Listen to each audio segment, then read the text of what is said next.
Բարի երեկո հարգելի հետևորդներ, Արմատ մեդիան շարունակում է աշխատանքը, եթերում հարցազրույցն է, իմ զրուցակիցն այսօր Հայաքվե ազգային քաղաքացիական միավորման հանրային կապերի պատասխանատու, ինչպես նաև իմ գործընկեր Դավիթ Սարգսյանն է։ Բարի երեկո Դավիթ։ Բարև ձեզ, շնորհակալ եմ։ Ես եմ շնորհակալ հրավերս ընդունելու համար։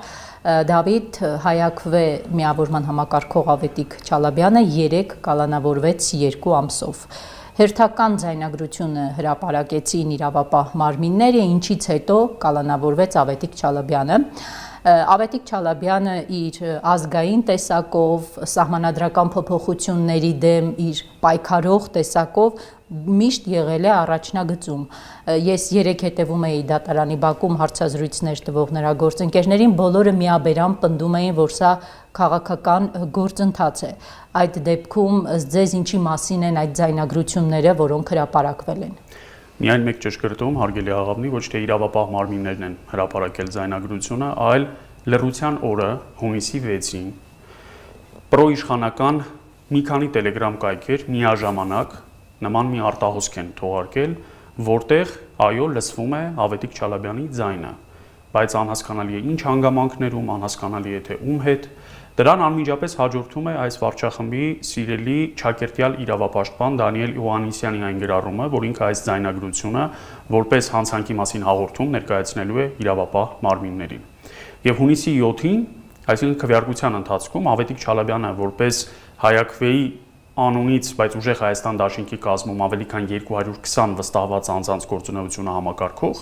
փոխանակ զբաղվեր իր բուն գործունեությամբ, փոխանակ նրան այդ հնարավորությունը տրվեր, տարբեր տեղերում նրան այդ հարցապնդումներ են անում, թե նախորդ օր այդ ինչ ձայնագրություն է արտահոսել, այսինքն մեր բոլորի ուշադրությունը ցավոք սրտի որոշակիորեն կենտրոնացավ խիստ անկարևոր եւ մեր գործունեության հիմնական ուղղությունից շեղող այլ ուղղության վրա։ Եվ վարչախմբի կողմից ընտրությունների տոտալ կեղծման, արդյունքները այլափոխելու, աղճատելու, աղավաղելու, ԿՀ-ի կողմից մանդատագողության 3/5-ը իրենցով անելու, իսկ վաղը արդեն նաև սահմանադրական դատարանում մեկնարկող արդյունքների վերջնական դակման process-ի ընթացքում ակնհայտ էր, որ ընդդիմության ամենակազմակերպված ուժերից մեկի Հայաքվեի գլխատման փորձ են անելու, իդեմս Հայաքվեի համակարգող Ավետիք Չալաբյանի նախ ձերբակալման, ապա եւ կալանավորման։ Ավետիքը սպասում էր այս սցենարին, մենք քանիցս իր հետ խոսել, քննարկել ենք սա եւ ինքը գիտեր, որ իր հետևից գալու են։ Իսկ արձագանքը ու այդ դեպքում ռեակցիան ինչպիսին էր։ Ինքը շատ հանգիստ է ընդունել, ինչպես նախորդ անգամ 2022 թվականին, ուզում եմ հիշեցնել, որ դիմադրության շարժման օրերին էլ հերթական շինծու ձայնագրության հիման վրա նրան ձերբակալեցին, կալանավորեցին, 3 ամիս անցկացրեց անազատության մեջ, իսկ հետո արդեն արդարացվեց, այսինքն առնվազն վերաքննիչ դատարանի ակտով այդտեղ որևէ հանցագազմ չգտնվեց։ Սա շատ կարևոր է, որ փաստորեն նախաքննական գործընթացը, քննչական մարմինները եւ մեղադրական եզրակացությունը հաստատող դատախազությունը այնքան փնթի են գործում, այնպես են սպիտակ թելերով կարում վերևից իջեցված քրեական գործերը որպես պատվեր, որ դրանք փլվում են անգամ իրենց սրտի դատավորների քննած դատաքննության ընթացքում։ Մենք հույս ունենք, որ դատավոր Ջոն Հայրապետյանը առնվազն մնացական Մարտիրոսյան չի դառնա, հենց մնացական Մարտիրոսյանի ձեռամբ էր, որ Ավետիք Չալաբյանը իր, այսպես ասած, առաջին ժամկետը նստեց, մնացական Մարտիրոսյանի ներկայությամբ էր, որ պրոդյուսեր Արմեն Գրիգորյանը դատարանի նիստերի դահլիճում ուղիղ եթերում մահացավ։ Եվ նույն այդ դատավորը աչքը չթարթեց նույնիսկ, թղթապանակը դրեց թևի տակ գնաց, իսկ Արմեն Գրիգորյանի մահից հետո նրան մեղավոր ճանաչեց։ Ահա այսպիսի դատական պրակտիկա ունենք մենք վերջին տարիներին, բայց ցավոք սրտի գտնվում են նաև համեմատաբար երիտասարդ սերնդի եւ քիչ փորձառություն ունեցող դատավորներ, որոնք անմիջապես իրենց անունը արատավորում են քաղաքականապես մոտիվացված եւ ակնհայտորեն վարչախմբի կողմից ուղղորդված պատվերով, ընդ որում տեսեք, ես պնդում չեմ անում։ Երբ ասում եք ուղղորդված պատվեր, նկատի ունես Դավիթ, որ գործում է կոնկրետ սխեմա, այսինքն նախ ԿՊԱ-կանների հետ աշխատող տելեգրամ ալիքներն են ինչ-որ բան հրապարակում, անմիջապես դրան արձագանքում է բոլորի վրա հաղորդում ներկայացնող Դանիել Իոաննիսյանը, այնուհետև երրորդ օղակը դառնում է իրավապահ մարմին, այսինքն այս դեպքում իրավապահ մարմինը վերջին օղակն է դառնում։ Այո, դա գործի բաժանում է, շատ հստակ տարաբաժանել են, թե ով ինչ պիտի անի, այդ շարքում եւս մի քանի օղակ է պետք ավելացնել, համալրել այդ շղթան։ Նախ վարչախմբի կարկառուն քարոզիչները, որոնք բոլորը գործադիր կամ օրենսդիր իշխանությունում պաշտոններ են զբաղեցնում, սկսում են նախաքննության ընթացքում, ասենք ձերբակալման ժամանակ, մինչև խափանման միջոցի որոշման հրապարակումը գրառումներ անել, որոնցով բնականաբար կաշկանդում են գործը քննող դատավորին։ 3 ժամը 18-ին պիտի հրապարակվեր խափանման միջոցի վերաբերյալ որոշումը, դրանից 2 ժամ առաջ վարչապետի աշխատակազմի ղեկավարի տեղակալի պաշտոն զբաղեցնող ԿՊԱ-ական հայտնի քարոզիչ Տարոն Չախոյանը գրում է, թե Ավետիք Չալաբյանը դեռ շատ բան ունի պատմելու իրավապահներին։ Դու ով ես Տարոն Չախոյան, որ որոշես, թե ով ինչ ունի իրավապահներին պատմելու։ Դու գործադիր իշխանությունում միջին պաշտոն զբաղեցնող չինովնիկ ես, զբաղվիր քո բուն գործառույթով։ Եթե դու ԿՊԱ-ական քարոզիչ ես, իսկ դու ԿՊԱ-ական քարոզիչ ես, դու փաստորեն նաև վարչախմբի անունից դատական համակարգի վրա ճնշում գործադրող մեկն ես։ Եվ այս գործելակերպը ակնհայտ է, չէ՞, որ միայն Չալաբյանով չի սկսվում եւ չի ավարտվում։ Դա մենք տեսել ենք վերջին տարիներին բոլոր աղմկահարույց քաղաքականացված Բայց նոր թափ է հիմա հավաքում, որովհետև եկեք հիշենք Դավիթ, թե ինչ տոնայնության ու հռետորաբանության մեջ Նիկոլ Փաշինյանը քարոզարշավ տարավ։ Այդ սատկացնելը կարծես թե մեկ անձին չի վերաբերվում, դա բոլորի մասին է։ Ու հիմա ընտրություններից հետո այդքան վարչական ռեսուրսի կիրառում եւ 50+1 իրենք չունեն, բնականաբար մի տեսակ ճիշտ ձևակերպում կանեն, որ ասեմ իշխանությունը սկսել է ընդդիմադիրներից մուռ հանելու գործընթաց։ Այո, մի բան, որ օրինակ կայսերական Ռուսաստանում կոչվում էր ռեակցիա, ռեակցիոն քաղաքականություն, ամեն անգամ երբ ինչ-որ ըմբոստություն, ապստամբություն էր բարձրանում, ասենք օրինակ դեկաբրիստների կամ այլ չհաջողված պայքար, անմիջապես դրա առաջնորդները այն ժամանակ հին ու բարի մեթոդներով գնդակահարվում էին, հիմա իհարկե մեկուսացվում են, կալանավորվում են, լռեցվում են, եւ երբ տեսնենք ու հիշենք, թե մեր քրեակատարողական հիմնարկներում այս պահին քանի տասնյակ քաղբանտարկյալ կա, որոնց անունները մենք երբեմն չենք էլ հիշում, մոռացվում են։ Ակնհայտ է դառնում, որ եւ կազմակերպչական ունակությունների, եւ քաղաքական մտքի գեներացման, եւ արժե համակարգային աշխարհայացքային որակներով այսօր մեր կալանավայրերում շատ ավելի բարձր որակ կա, քան ազատության մեջ։ Այդպես է ստացվում։ Կալանավայրեր եւ տնային կալանք 4 սրբազան տնային կալանքի կամ վարչական հսկողության պայմաններում։ Ընդդիմադիր հիմնական ուժի առաջատարը Սամվել Կարապետյանը շարունակում է մնալ տնային կալանքի պայմաններում։ Հանրապետական կուսակցության փոխնախագահ Արմեն Աշոտյանը, Մայր Հայաստան կուսակցության նախագահ Անդրանիկ Թևանյանը, Բարգավաճի 2-րդ համար, Հայաքվեի համակարգող Ավետիք Չալաբյանը Երևանից, լեգենդար հրամանատարներ Կանդազը եւ Աշոտ Երկաթը, էլի մարդիկ շարունակական է այս ցանկը Դավիթ Ղազենյանը, որը օրեր առաջ կալանավորվեց հերթական շինծու մեղադրանքով, ինչ որ մակրուհիների մտածածին խոսակցության հիման վրա։ Բամբասանք սովորական։ Այսինքն ակնհայտ է, չէ, որ խնդիրը իջեցվում է քաղաքական միտք ստեղծող եւ կազմակերպչական ունակություններ ունեցող ընդդիմադիր առաջնորդին մեկուսացնել եւ այստեղ ահա իրավապահների, հատկապես քննչական մարմինների, քննչական կոմիտեի եւ հակակոռուպցիոն կոմիտեի քննիչների երևակայությունից է կախված, թե ինչ մեղադրանք նրանց կառաջադրվի։ Պատճառը, Դավիթ, գլխավոր պատճառը, որ իշխանությունը գնում է իր ընդդիմադիրներին այսպես բանտեր ուղարկելու ճանապարհով, գլխավոր պատճառը ո՞րն է։ Տպավորություն է, որ Նիկոլ Փաշինյանը 49% հավաքել է, պետք է հանգստանա եւ նստի իր տեղը։ Հիմա պատճառը հերթական անգամ ընդդիմադիրներին բանտեր ուղարկելու սպասվող սահմանադրական փոփոխություններն են։ Այդ խաղաղության պայմանագիր ասվածն է, որ ընդհանրապես նախաստորագրման մակարդակում է։ Ինչ պետք է իրենք անեն, որի համար ընդդիմադիրներն իրենց խանգարում են։ Անկլավներն են, ինչն է։ Դա շարքում առաջնահերթը այսպես կոչված Ալիևյան սահմանադրության ընդունումն է, որը որպես հիմնական նախապայման եւ պահանջ Ալիևի կողմից ներկայացվել է այս վարչախմբին։ Եվ ի տարբերություն Թուրքիայի, որը ողջևորված էր Հայաստանում Փաշինյանի վարչախմբի վերարտադրությամբ եւ ընդհանուր նախագահի մակարդակով շնորհավորեց, Ադրբեջանում առանձնապես ուրախ չեն ընտրությունների այս արդյունքներով եւ դա Երևանց Փաշինյանի իր վերարտադրությանը հաջորդած խորհրդարանական առաջին ելույթում, երբ նա ասաց, չհասկացա, այս Հայաստանում 500,000 մարդ կա, որ Արցախ կամ ծովից ծով Հայաստան է երազում, ծովից ծով Հայաստանի իհարկե անհեթեթությունը ինքը իրեն բնորոշ ոճով ամեն ինչ ոչ մի ընդդիմադիր նման ձևակերպում չի արել։ Ավելին, հարգելի աղավնի, ոչ մի ընդդիմադիր Արցախի վերադարձի մասին չի խոսել։ Եվ այս քարոզարշավի ընթացքում բոլորը բավականին զգուշավոր են եւ խոսում են վերադարձի իրավունքի պահպանման անհրաժեշտության մասին։ Իսկ ոմանք նույնիսկ դրանից են խուսափել խոսելուց։ Այնպես որ ակնհայտ է, որ այս առավելապաշտական եւ ծայրահեղական մոտեցումները տրվել են, վերագրվել են մտածածին կերպով ընդդիմության հիմնական շարքերին, մեկ բանի համար, որ քաղաքական դաշտը ամպուտացվի, մոնոպոլիզացվի, Հայաստանը բռնապետականից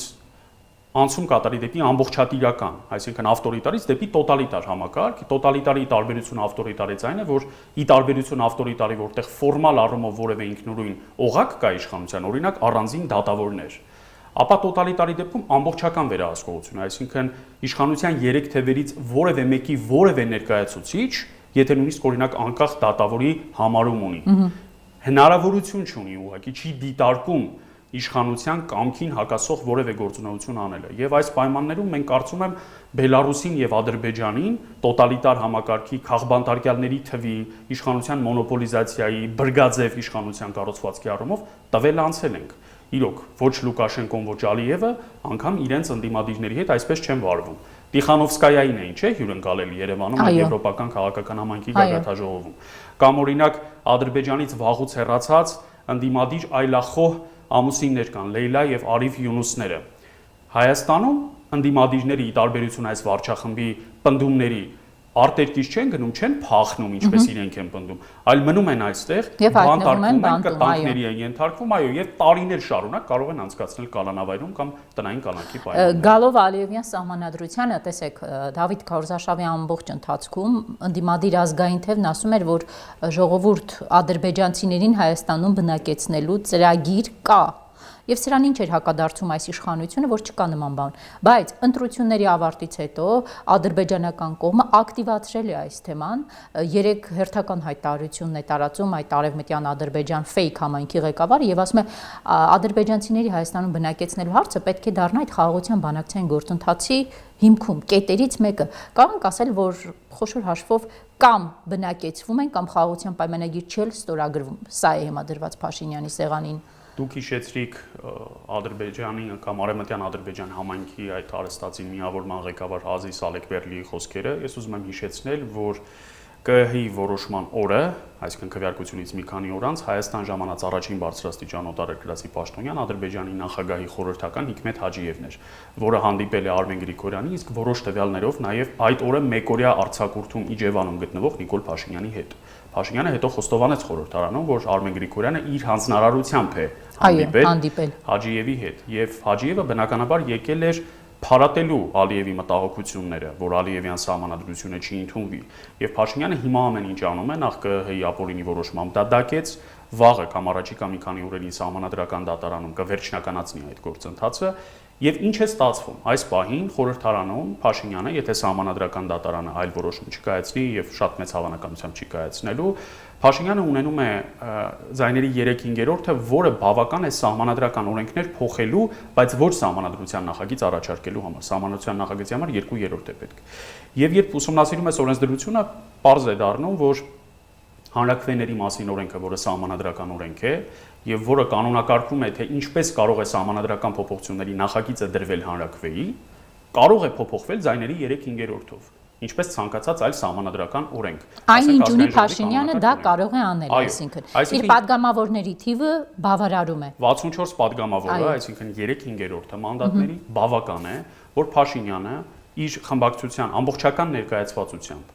այսինքն բոլորը այդ օրը պիտի կան գործի, SMS-ի կամ WhatsApp-ի հաղորդագրության հիման վրա, փոխի հանրաքվեների մասին սահմանադրական օրենքի այն դրույթը, ըստ որի սահմանադրական փոփոխությունների նախագիծը հանրաքվեի դրվելու համար անհրաժեշտ է խորհրդարանի ձայների 2/3, որից հետո արդեն կկարողանան խորհրդարանով կամ սահմանադրություն փոխել եւ կամ սահմանադրական փոփոխության նախագիծ ներկայացնելու համար ավելի նվազ թվով падգամավորների կողմ ձայներ ունենալ։ Այսինքն կարծես թե Ալիևի դրած խնդիրը հերթական հակասահմանադրական ճանապարհով լուծվում է։ Իդեպ այնպես ինչպես արվեց 2020 թվականին սահմանադրական դատարան օպերացիայի շրջանում։ Այո, ինչպես փոխեց Փաշինյանը բոլոր դատավորներին հատիկ-հատիկ։ Այս դեպքում Դավիթ հաջորդ հարցն է առաջանում։ Խորհրդարան անցած ընդդիմադիր ուժերը, արտախորհրդարանական ընդդիմադիր ուժերը, որոնցից մեկն էլ Հայաքվեն է, որն է դառնում առհասարակ հավաքական ազգային ընդդիմության առաջնահերթությունը։ Հնչել է առաջարկ հիմնական ընդդիմադիր ուժի առաջնորդի կողմից, այն է ընդդիմության համակարգող մարմնի ձևավորում։ Մենք տեղյակ չենք մանրամասներին, բայց մենք լսել ենք այդ առաջարկը, մենք լսել ենք ընդդիմության երկրորդ խոշոր թևի Հայաստանի երկրորդ նախագահ Ռոբերտ Քոչարյանի դրական արձագանքը Սամվել Կարապետյանի այդ առաջարկին։ Մենք տեսնում ենք, որ Բարգավաճ Հայաստանը որոշակի ակտիվությամբ փորձում է պայքարել իր մանդատների վերականգնման համար։ Ես այն գլխից եմ ասել եւ այս պահի դրությամբ շարունակում եմ մնալ այդ կարծիքին, որ Բարգավաճ Հայաստանի մանդատները չվերադարձնելու եւ ԿՀ-ի որոշումը ՍԴ-ում դակելու դեպքում ընդդիմությունը պետք է հրաժարվի մանդատներից, որովհետեւ եթե հավաքական ընդդիմությունը պնդում է, որ այս ընտրությունները ԿՀ-ի որոշմամբ եւ ՍԴ-ի կանխատեսելի որոշմամբ ոչ լեգիտիմ են, ապա այդ ոչ լեգիտիմի մեջ չի կարելի մտնել ու դրա քաղաքական պատասխանատվությունը չի կարելի կիսել։ Բայց ինչ է պետք անել փոխարենը։ Բնականաբար միայն մանդատ չվերցնել ինքնին բավական չէ։ Չվերցնել գնալ տուն, դա 0 է ուղղակի։ Այ ոչ թե գնալ տուն, այստեղ շատ կարևոր է ձևավորել երկիշխանություն։ Եվ Հայաստանում երկիշխանություն ձևավորելու ռեալ հիմքեր կան։ Օրինակ այլընտրանքային խորհրդարան, որը կարող է բաղկացած լինել ընդդիմադիր падգամավորների մի մասից, հավաքատեղի կարող է լինել, հատկապես եթե ձեր նշած արտախորհրդարանական ընդդիմադիրները եւս հավաքվում են այդ տանիքի տակ, առնվազն 6 կուսակցություն ստորագրել է, գիտեք, ԿՀ-ի օրը հրապարակվեց, կան նաեւ այլ ուժեր, որոնք առանձին դիմումներով դիմել են Սահմանադրական դատարան, նրանց բոլորի, բայց առողջ քաղաքական ուժերի, ոչ թե օրինակ ասենք Արման Բաբաջանյանի, որը եւս ՍԴ դիմող սուբյեկտ է, նրանց բոլորի հավաքագրման, ուժերի մեկտեղման, նախ գույքագրման, ապա եւ համատեղ պայքար սկսելու, բայց այդ պայքարը ճանապարհային քարտեզով մինչև վերջ պատկերացնելու անհրաժեշտություն կա։ Դավիթ, այլընտրանքային խորհրդարանի մասին խոսակցություններ եւ ես եւ դու լսել ենք 2021 թվականի ընտրություններից հետո։ Եղել են տարբեր կուսակցություններ, որոնք խոսել են այդ մասին, բայց ո՞րն էր պատճառը, որ դա ձևավորել չստացվեց 21-26 թվերի ընթացքում եւ ո՞րն է երաշխիքը, որ հիմա կարող է ձևավորվել։ Հակառակ դեպքում, եթե մենք խոսում ենք այլընտրանքային խորհրդարանի մասին, բայց անցյալում ունենք դրա ճիրականացած փորձը, չի ստացվում մի տեսակ այսպես գոլորշի ենք բաց թողնում, ժամավաճառությամբ ենք ինչ որտեղ զբաղվում, ուժեր ենք մաշեցնում, հույս ենք տալիս, բայց գետնի վրա ոչինչ չենք անում։ Մենք այլ փորձել ենք տեսել, հարգելի աղավնի, մենք տեսել ենք, թե ինչպես 2021-26 թվականներին երկու ընդդիմադիր խմբակցությունները խորհրդարանում այդպես էլ չհասան նրան, ինչի համար մտել էին խորհրդարան եւ ինչ խոստում որ տվել էին մանդատները վերցնելիս։ Ցավալիորեն մենք տեսանք, որ նրանց որևէ նախագիծ չի մտնում նույնիսկ ազգային ժողովի լիագումար նիստերի օրակարգ, ազգային ժողովի նախագահությունը եւ ազգային ժողովի հանձնաժողովները ըստ Դոնթի Բանաձևի ձևավորվեցին ընդդիմադիր երկու խմբակցությունների ներկայացուցիչներով, ընդամենը 1-1.5 տարի անց նրանք բոլորը հեռացվեցին այդ պաշտոններից, մի քանի ընդդիմադիր падգամավորի նկատմամբ անձեռնմխելիությունից զրկելու միջնորդություն ներկայացրեց գլխավոր դատախազը, դրանք բոլորը միաձայն դակվեցին ԿՊԱ-ական մեծամասնության կողմից, իսկ այս պահին ազգային ժողովում ուզում եմ հիշեցնել ոչ թե որակյալ, այլ սահմանադրական մեծամասնություն է։ 2026 թվականի օգոստոսի 2-ից կլինի որակյալ, այլ ոչ թե սահմանադրական մեծամասնություն։ Բայց մեծ հաշվով շատ բան չի փոխվի։ Ինչպես քիչ առաջ նշեցի, սահմանադրական օրենքներում փոփոխություն կատարելու նրանց հնարավորությունը, որ ստեղծել են մանդատագողության հաշվին, իրենց հնարավորություն կտա այս անգամ էլ ընդդիմադիրների եւ նրանց նախագծերի նկատմամբ հաշվի հարդար տեսնել։ Այսինքն, այն ինչ հիմա իրենք առաջարկում են, մենք արդեն տեսել ենք 5 տարի։ Եվս 5 տարի դա տեսնելու ոչ ցանկություն կա, ոչ ժամանակ, ոչ էլ հնարավորություն։ Դուք քիչ առաջ նշեցիք, որ կարող է օրինակ հրատապ կարգով մի քանի ամսում այսպես կոչված անկլավների հարց բարձրացվել։ Եվ եթե օրինակ ընդդիմությունը վերցրել է մանդատները եւ միաժամանակ որևէ այլ բանով չի զբաղվում, փորձում է ընդհանրապես խորհրդարանում պայքարել, ապա ես եւ դուք շատ լավ պատկերացնում եք, թե ինչ է լինելու։ Լինելու է այն, ինչ եղավ 21-ից 26 թվականներին։ Իսկ գուցե պարտականությունները եւ անելիքները բաժանվեն, արտախորհրդարանական ընդդիմությունը մտածի փողոց գեներացնելու մասին, խորհրդարանական ընդդիմությունը մտածի խորհրդարանական լծակներով պայքարելու մասին։ Խորհրդարանական ընդդիմությունն էլ պիտի մտածի փողոց գեներացնելու մասին։ Բոլորը պիտի մտածեն այդ մասին, որովհետև ի վերջո Փաշինյանը հեռանալու է ոչ խորհրդարանով, ոչ էլ ընտրություններով։ Նա հեռանալու է փողոցային ճնշման արդյունքում, այնպես ինչպես եկել է։ Եվ աշխարհի բոլոր հեղափոխությունների փորձը հենց դա է վկայում։ Բնավ ոչ բռնի եղանակով, այլ ընդհանրապես հանրային ճնշման միջոցով, այնպես ինչպես իդեպ ինքը արեց 2018 թվականի ապրիլ-մայիս ամիսներին։ Բայց այդտեղ շատ կարևոր է մի կողմից ընդդիմության տարբեր կենտրոնների միջև համադրված գործողությունների անհրաժեշտությունը։ Մի բան, որ չկար օրինակ Հայաստան եւ պատիվ ունեմ դաշինքների եւ նրանց առաջնորդների միջև, ցավոք դա չկար։ Բայց մյուս կողմից նաեւ ամբողջական պատկերացումը, թե որ քայլից հետո ինչն է լինելու։ Հրավիրել մեկանգամյա հանրահավաք տարբեր քաղաքական ուժերի կողմից, ինչի մասին հայտարարվել է, իմաստ չունի, քանի դեռ մարդկանց չես առաջարկում, թե դրա հաջորդ քայլը որն է լինելու։ Այդ պատճառով շատ կարևոր է, որ եթե նույնիսկ ինձ համար այս պահին գոնե անցանկալի մանդատները վերցնելու որոշում է կայացվում, ապա դա շատ երկաթյա փաստարկներով հիմնավորվի, թե դրան զուգահեռ ինչ այլ գործողություններ են տարվում տրոհելու ԿՊ խմբակցությունը, խափանելու այս վարչախմբի ամբողջատիրության գնացող իշխանության մղումը։ Եվ եթե փողոցային պայքար է գեներացվում, ապա դա ի վերջո պիտի ֆորմալ, այսինքն իրավաբանական ձև եւ բովանդակություն ստանա։ Եթե դու ասենք 2-3 շաբաթ երթեր, ցույցեր, հանրահավաքներ ես անում Երևանում, օրինակ Փաշինյանի հրաժարականի պահանջով, պարտադրելով նրան հրաժարական, իսկ նա չի հեռանում, ժողովուրդն էլ հյուծվում է, մաշվում է, հոգեմաշ է լինում այդ ընթացքում, մի բան, որ մենք տեսել ենք անցնող 5 տարում, ապա դա հերթական տապալված փողոցային պայքարը պիտի լինի։ Իսկ օրենսդրությունը, սահմանադրությունը մեզ հուշում է, որ եթե օրինակ անվստահության տարբերակով է գնում ընդդիմությունը, մինչև 2027 թվականի օգոստոսի 2 դա հնարավոր չէ։ Առաջին 1 տարում Փաշինյանի կառավարությունը իմունիտետ ունի։ Հետևաբար պետք է հասկանալ, թե փողոցային շարժում գեներացնելու դեպքում դրա միջանկյալ փուլերը, դրա վերջն արդյունքը եւ դրա իրավաբանական ֆորմալ մարմնավորումը, որտեղ եւ ինչպես է հանգուցալուծվելու։ Եվ վերադառնալով Ավետիք Չալաբյանի գործին, Դավիթ, տեսակցությունները բաց են, թե փակ, որ կալանավայրում է պարոն Չալաբյանը եւ բողոքարկման մասով ինչ ունենք։ Տեսակցությունները փակ են բոլորի համար, բացի փաստաբանական խմբի անդամներից։ Չալաբյանին տարել են Արմավիր քրեակատարողական հիմնարկ, 2022-ին եւս նա իր նախնական կալանքը գրել է այդ նույն կալանավայրում։ Չալաբյանը մի բանի համար է ուրախ, որ ընթերցանության համար բավականաչափ ժամանակ կգտնի։ Որքան հիշում եմ 21-ին էլ էր այդպես ասում։ Դա ասել էր մինչև իր կալանքը, որ գոնե հանգստի եւ ընթերցանության համար բավարար ժամանակ կգտնի, մի բան, որ հնարավոր չէր գտնել մինչև իր կալանքը։ Փաստաբանական խումբը արդեն հայտարարել է, որ որոշումը ստանալուն պես, իսկ որոշումը ենթադրում եմ իրենք արդեն ստացել են, դրան ծանոթանալուն պես իրենց առարկությունները կներկայացնեն եւ կբողոքարկեն վերաքննիչ քրեական դատարան, կհետևենք տեսնենք։ Իդեպ վաղը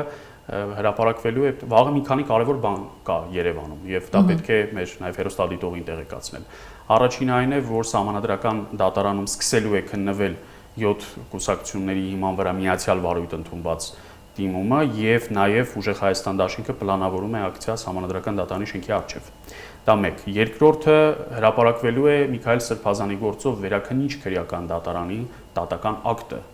Եվ երրորդ նաեւ Մայր Հայաստան կուսակցության ներկայացուցիչներն են Անդրանիկ Թևանյանի կալանավորման դեմ բողոքի ցույց անելու։ Այսինքն արտակուստ կարծես շատերը համակերպվել են այս իրավիճակի հետ, բայց իրականում խլրտումները գնում են եւ մարդկանց մեծամասնությունը ակնհայտ է, որ բավարարված չէ այս ընտրությունների արդյունքներից։ Ինչպես Փաշինյանն ու ադրբեջանցիները գոհ չեն, այնպես էլ բնականաբար Հայաստանի բնակչության մեծամասնությունը գոհ չէ։ Ի վերջո հիշենք, որ քվեարկության մասնակցած քաղաքացիների կեսից ավելին Փաշինյանին ձայն չի տվել։ Եվ հենց դա էլ նյարդայնացնում է իրենց։ Միանշանակ հիշեցնեմ, որ ընդդիմության հիմնական դերակատար ուժի առաջնորդը Սամվել Կարապետյանը կարևոր արձանագրում արեց, որ նախընտրական փուլում հնարավոր չեղավ միավորել տարբեր փոքր ու մեծ ուժերի եւ մեկ շարքով գնալ։ Իհարկե բոլոր ընդդիմադիր ուժերը չէին կարող միավորվել եւ դրա անհրաժեշտությունն էլ չկար, բայց առնվազն 18 ուժ էլ չպետք է մասնակցեր այս ընտրություններին եւ ընդհանուր առմամբ փոշիացված 13% ձայները, իսկ դա ավելի քան 250,000 ձայն է, որոնք բացարձակ մեծամասնությամբ ընդդիմադիր ձայներ են։ Բայց բաշխվեցին առաջինը Փաշինյանին, նոր ընդդիմադիրները։ Շատ ցավալի է դա։ Ասենք պարզ է, չէ, որ Արման Թաթոյանին, նույնիսկ Հայկ Մարությանին, Էդմոն Մարուքյանին, դրանք բոլորը ընդդիմադիր ձայներ են։ Նույնիսկ զարմանալի է Արման Բաբաջանյանին տրված ձայներն են ընդդիմադիր ձայներ։ Մեզ էլ ընդդիմադիր, բայց նաև Փաշինյանին ընդդիմադիր։ Հետևաբար իրոք կոնսոլիդացիոն կենտրոն ձևավորելու դեպքում միգուցե հնարավոր կլիներ Փաշինյանին զրկել ազգային ժողովում նույնիսկ որակյալ մեծամասնություն ունենալու հնարավորությունից, բայց ոչինչ ավարտված չէ, ես կարծում եմ, որ ինքն էլ առանձնապես գոհ չլինելով խորհրդարանում այս կոնֆիգուրացիայից կփորձի ինչ-որ խլրտումներ հրահրել, մենք էլ պիտի պատրաստ լինենք մեր պայքարը շարունակելու առանց վհատվելու։ Շնորհակալ եմ։ Ես եմ շնորհակալ։ Հարգելի հետևորդներ, հիշեցնեմ Մարմատ մեդիայի եթերում զրուցակիցս Դավիթ Սարգսյանն էր, կհանդիպենք վաղը։